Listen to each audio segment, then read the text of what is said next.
साठी झालं ती सांगा की. 5 कोटी मागितलं, कुठनं मागितलं का तालुक्याला 5 कोटी मागितलं?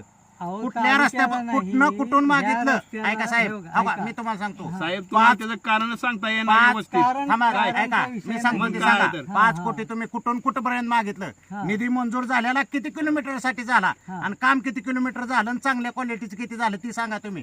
5 कोटीला मागितलं आणि मंत्रालयाचा आम्हाला पण प्रोसेस माहितीच आहे म्हणून तर उपोषणाला बसले. जेव्हा आपण काम प्रस्तावित करतो ना तेव्हा जी आपली अंदाजपत्रकीय रक्कम टाकतो, समजा आपण 1-2 कोटी मागितले, शासनाने 1च कोटी मंजूर केले, तेवढंच काम करायचं ना.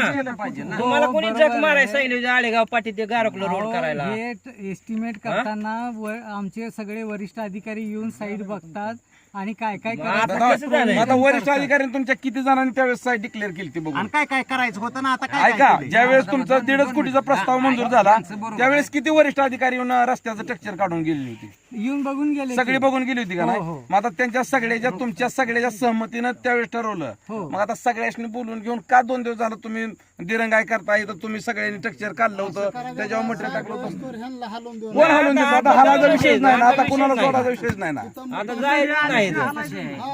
तुम्ही इस्टिमेट केलं आणि नंतर धरण बांधलं आणि नंतर नदीनं पाईपलाईन झाली असं तर काय घडलं नाही ना? नाही, तसं काय घडलं? मग होय बाबा, तुम्ही इस्टिमेट केलं नाही, नंतर दलदलीचा भाग झाला आणि दलदलीचा भाग झाला नंतर पावसाळा आला.